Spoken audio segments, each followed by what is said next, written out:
Hi, this is Stephanie Hansen with the Makers of Minnesota, and I am going to help you with your strategy for your business in 2021. Are you dreading social media and not sure when you should be posting on Facebook or Instagram?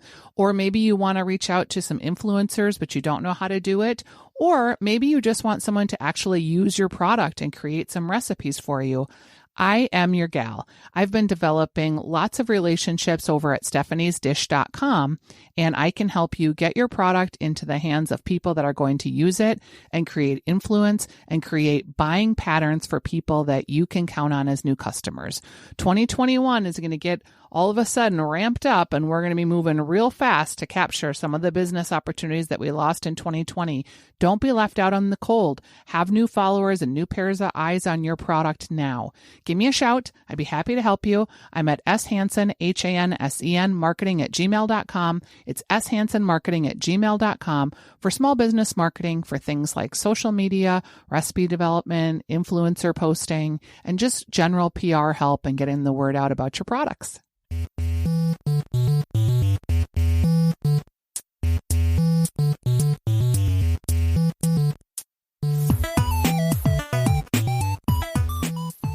Hello, everybody, and welcome to the Makers of Minnesota podcast, where we're talking to cool people throughout the state of Minnesota that are doing cool things. We love to talk to our friends that are in and around the food space. And today we have Kate Meyer and we have Trent. Trent, what is your last name? I don't even know if I know. It's Taher. A lot of people say Taher, but Taher. Okay, Trent Taher, and you may know that name because they are involved in a lot of food service. And you guys have co-founded a business called Craftmade Aprons. And Kate, I think I first connected with you when maybe you connected with us for Weekly Dish, and your sons are chefs.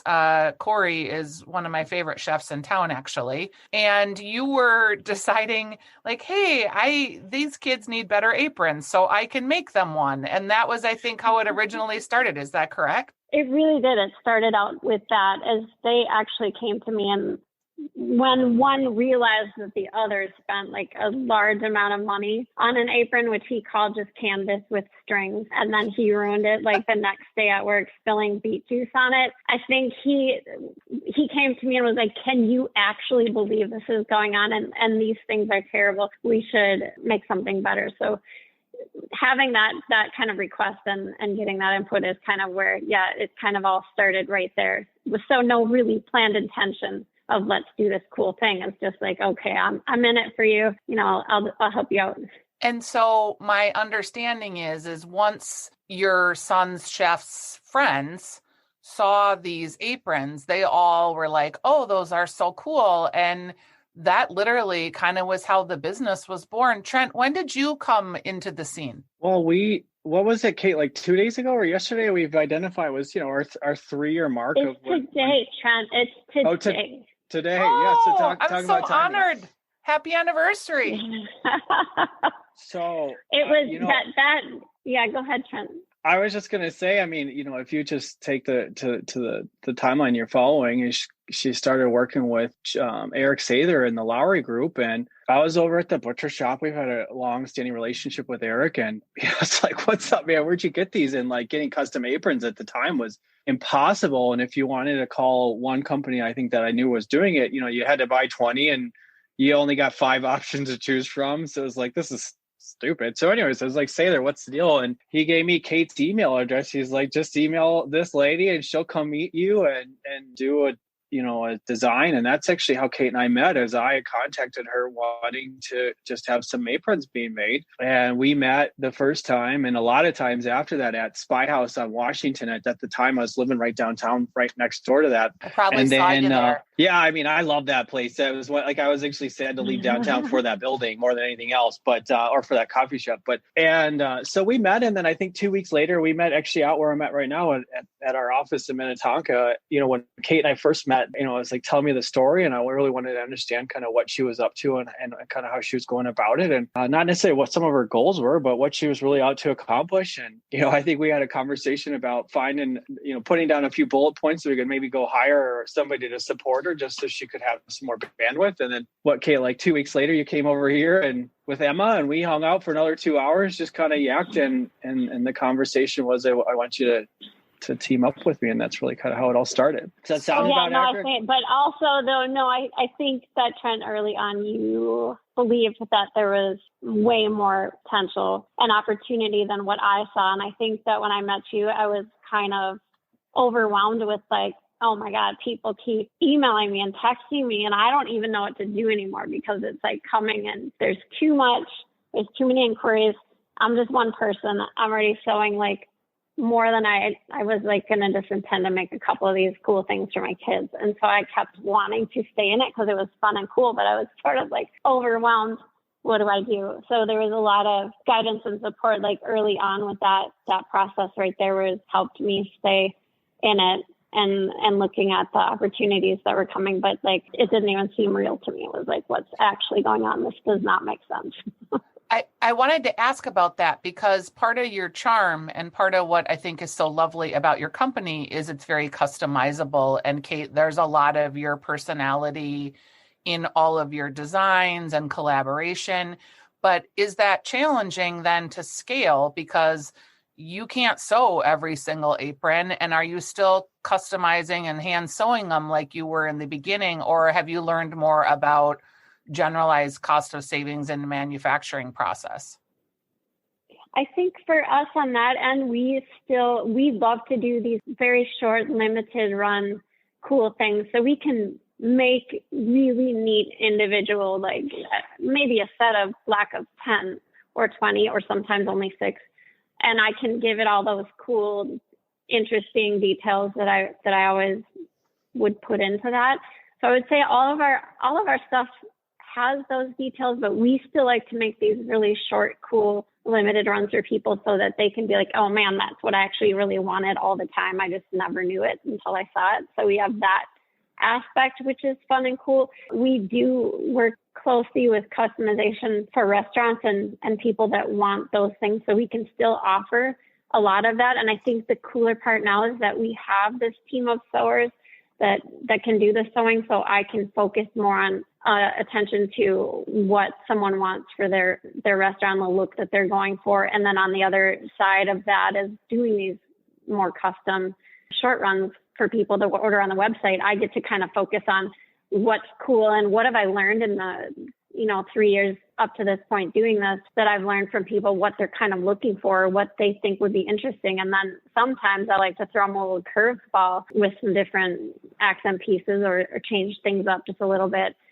And that's always fun to see that part too. So I can kind of focus on some of the more design aspects, different details. And then, when we did knife rolls, I could focus on time with a local knife maker, work with me on what you think would be really cool, pull in Trent because he's a knife dude. So I'm like, all the details that someone would want, let's talk about that to build a really cool piece. So I get to dedicate my time on really focusing on what makes it work. How do we make this better?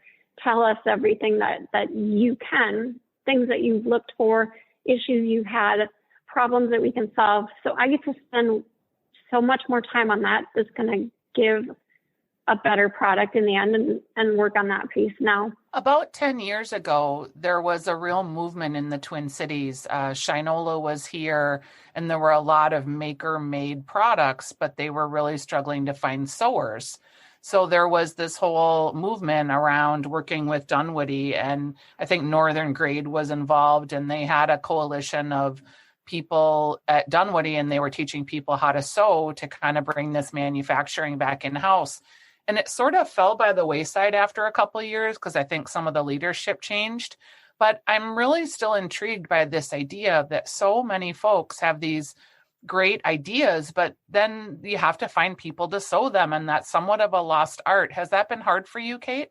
It was such a long process for Trent and I both as a team, because I think his support in knowing the amount of hours that I personally was putting in sewing and having such a long-standing wait list for people wanting the product, we tried all different ideas on how do we find people And then the process of, can they make this product? Can they be up to our quality? We went everything from someone in their home that had sewn in the past for larger manufacturing. So how much can that one person handle without us feeling that they were getting burned out, on top of me doing it as well, and interviewing more people, to them also the part of large manufacturers. So we went with the large manufacturers that maybe specialized in medical supply, but were on board with trying this new product. And we went that route, and that was really hard and challenging as well. So we tried, I would say, in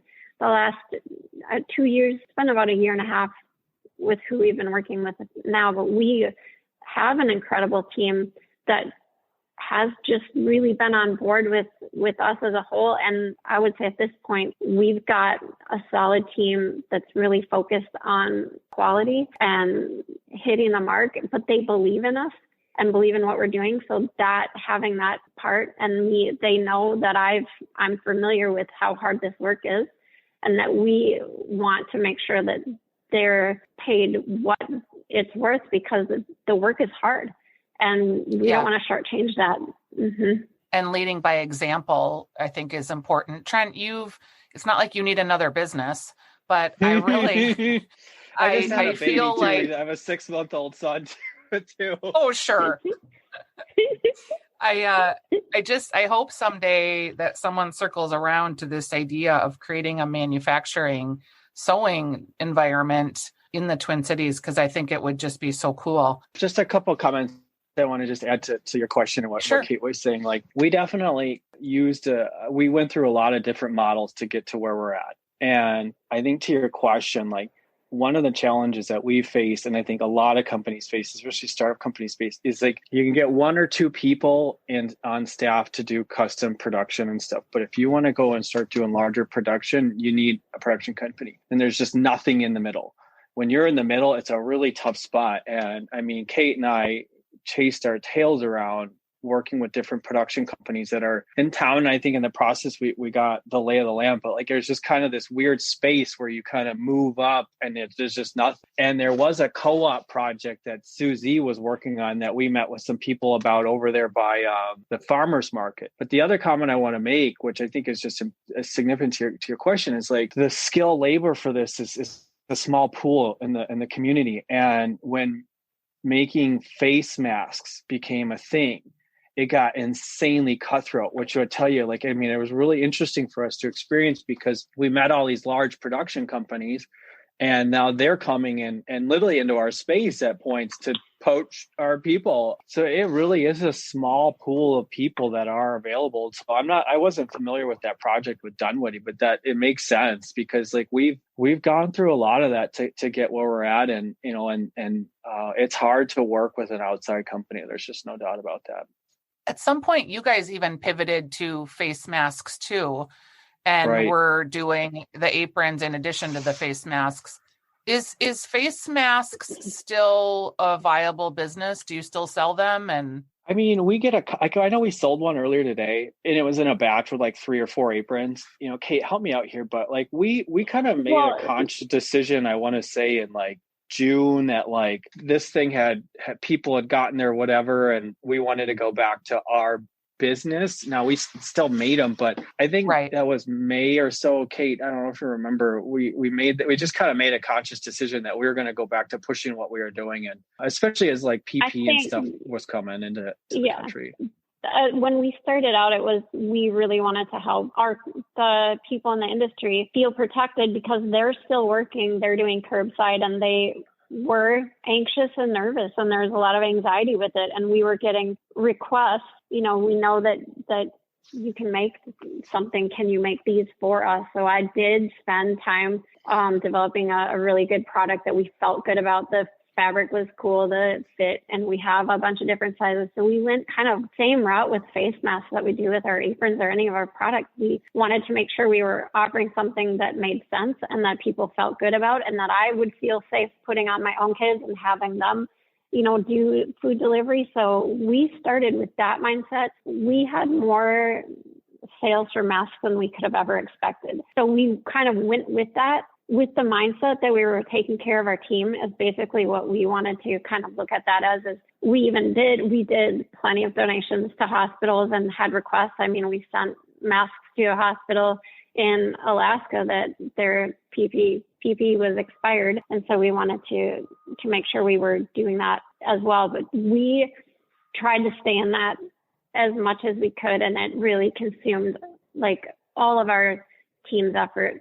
As that slowed down, we kept selling them, and we still sell them now because people like the quality, they like the fit, they feel great about what it is. So we want to still have that offered, but it's definitely not our primary focus. So it's dwindled way down. And in the summer, we're still getting a lot of custom restaurant orders, and people were coming back stronger, wanted to have a team feel for the restaurants. We wanted to definitely support that and be in there for that. And, you don't want to stretch your team thin. So we did focus back on what we were good at, and where we wanted to put our energy was that. I was just going to say it was a real opportunity for us. Like because I think one thing she didn't share is we took $5 of every one of those mass sales and put it into a fund. And that really created an opportunity for us to inject a lot of money into that fund, which we in turn, given out. We haven't formally come out and announced this, but in 2020, we gave out just under $55,000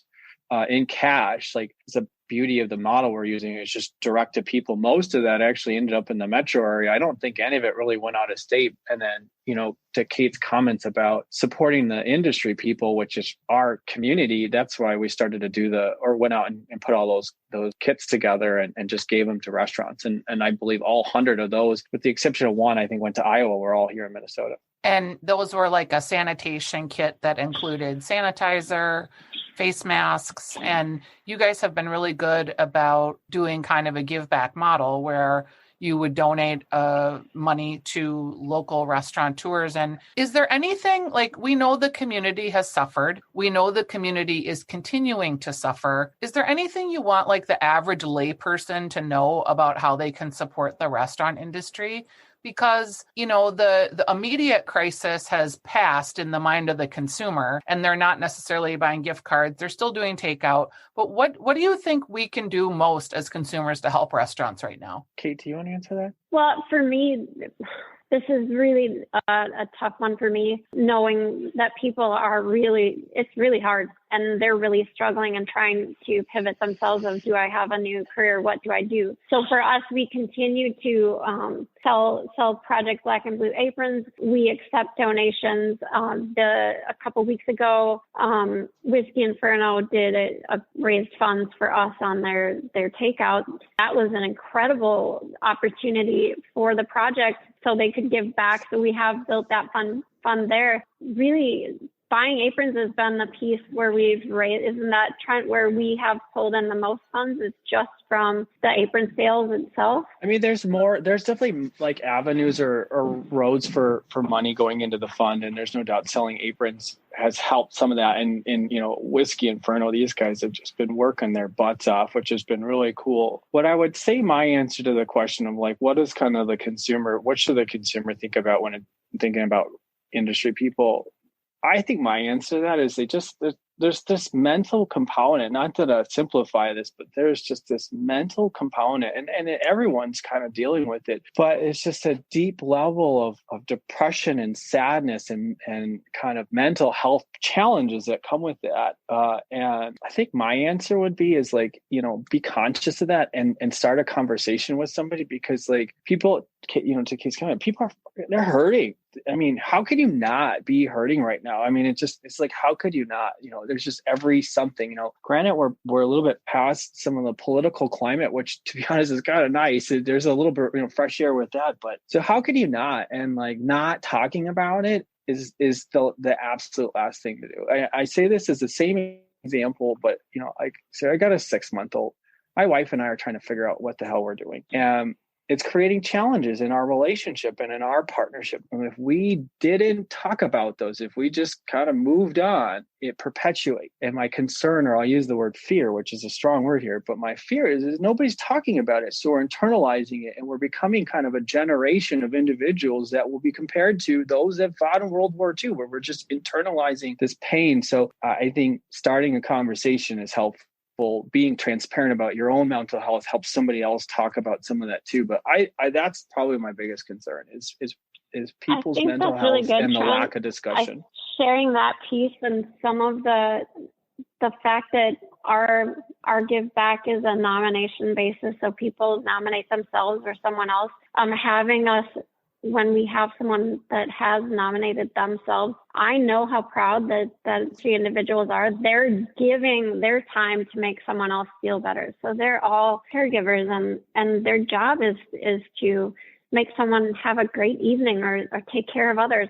So for them to reach out to us, that's why it's been always really important to Trent and I that we keep this anonymous. We don't share names or when someone's in need, because we want them to reach out and we want them to feel like they can have dignity and know that we're there to help them and give them a little boost if that's what they need. We're there for them to do that. We're not going to ask questions. We're going to support and help you when you need it. But the fact that you're reaching out, that's a huge step. And we have so much respect for someone that is doing that. But like Trent's saying, it's really important that it's part of the industry has always been suck it up and push further and do more. And I would say right now, to have some of these people in the places that they are and not know what their future is, it's reaching out and having someone there to support you.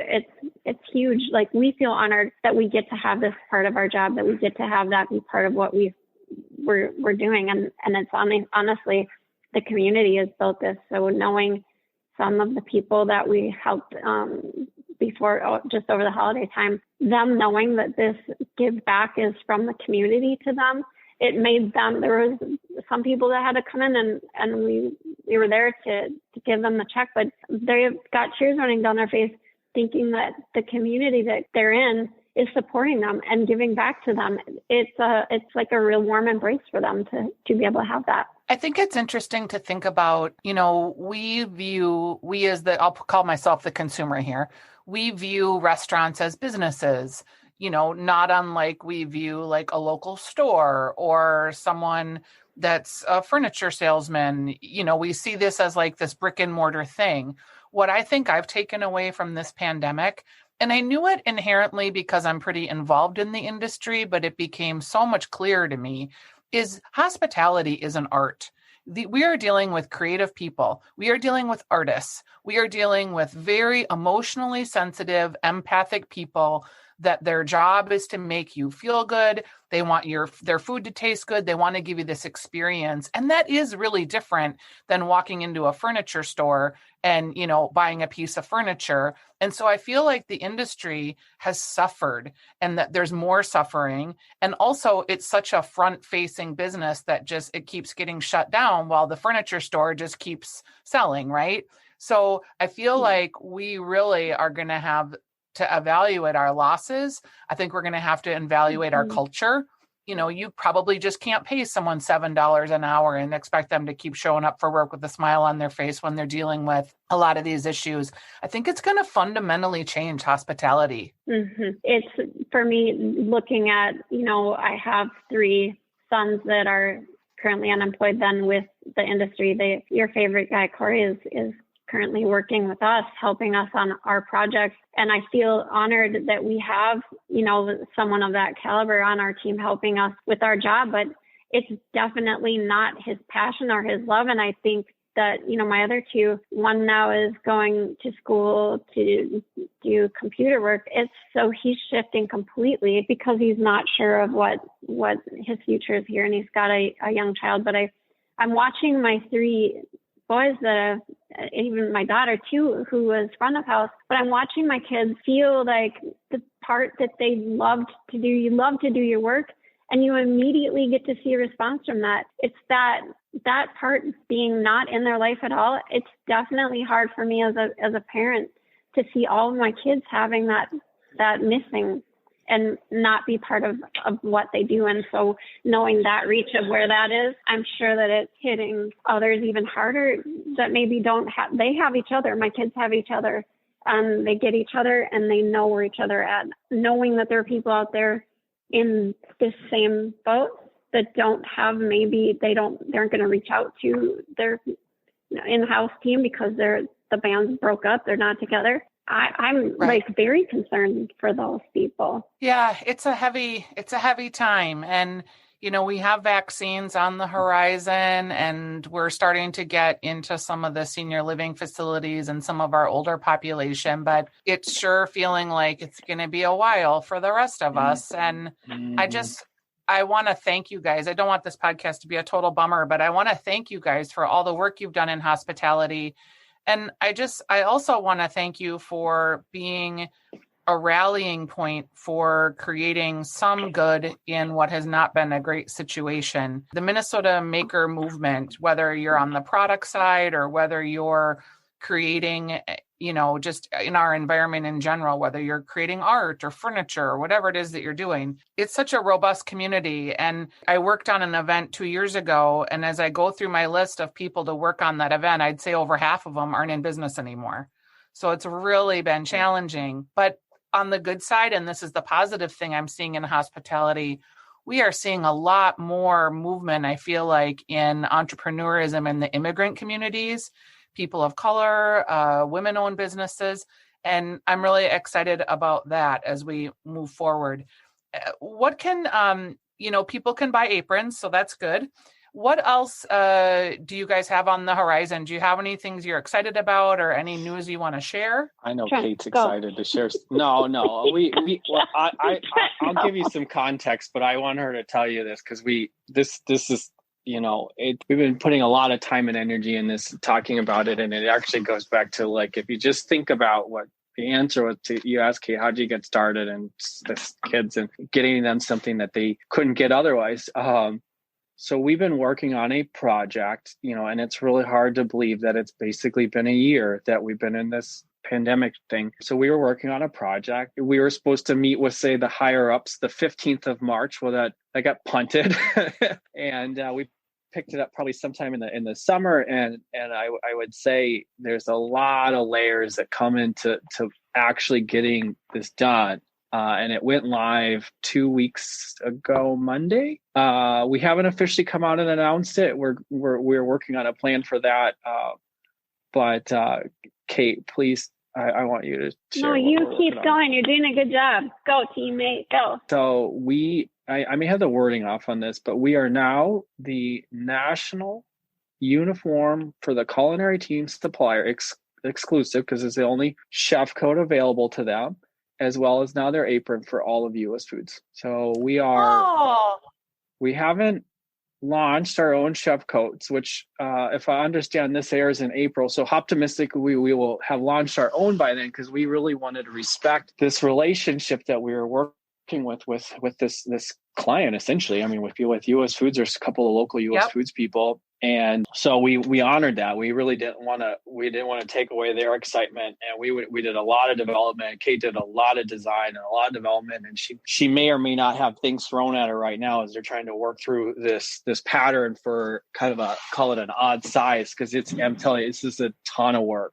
and a lot of pieces in a chef coat. But I'll guess, Kate, I want you to bite on this, but I will tee it up as this, and Kate, I think you should share the story, but we didn't want to go out and do this. We're like, I don't know about chef coats, because there's who wears chef coats, and everyone makes one, like, what, whatever. Yep. But they really, and Kate, I want you to share the story.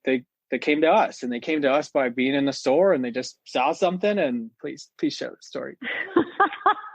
Well, no, it really honestly happened the way that it did with the aprons. They were unhappy with what they had been wearing and said, hey, can you help us out? And here are all the things that we're unhappy with, and especially for women. It's just, there's not a good code out there for women. And so we did all of this work with what makes sense. How can we make this better? How can it fit better for women? And women shouldn't have to just wear an oversized man's jacket. So putting the time in with that, finding the fabrics that fit and stretch and feel really good and are going to hold up you wash, and you're not going to have to iron it, and you're going to look good, and your team can stand together and look solid and feel great about that. That was a really awesome piece to be able to hear every time. I think when I get to do the problem solving of someone coming to me with issues or things that they're not happy with, something that they've put up with for a really long time and they've just not liked it, being able to take that and work with the client that's in need of something different and work with them to make something better. And then have them be as excited as they are with once they get that piece. You feel like it's just pretty awesome to get to that place. So having that aspect of where this came from and that it came to us and we're excited for us to work with them, that was kind of mind blowing in itself. That was really, really awesome. I love how that collaboration happened. I've done some work with US Foods too, and US Foods is a food supplier, but there's so much more, right? They really try to offer the restaurant industry tools and resources from technology to product innovation. So uniform makes total sense to me. That's great. I'm glad that they reached out. That'll really be a huge opportunity for you guys for expansion, I'm assuming. Yeah, I mean, we just turned on the internal uniform side. We were clear that we're going to open up a catalog to the whole customer base. We're maybe a little more we like to be a little more methodical than probably some others. We just want to make sure we got this right before we get too far ahead of our skis or whatever. So we'll cross that bridge probably in the next couple months, just because I think our system is working actually pretty good, because we're writing a new equation, see how the equation works, and then we can kind of scale the rest of it up with them. So that's, I think it'll really, be a really good opportunity for us as an organization. And I tie this actually to your question about the production side of the manufacturer side. There's so much ebbs and flow in this business, or seasonality, depending on what's going on. And like kind of the one that a lot of parents maybe don't think about, like dance season is a huge one.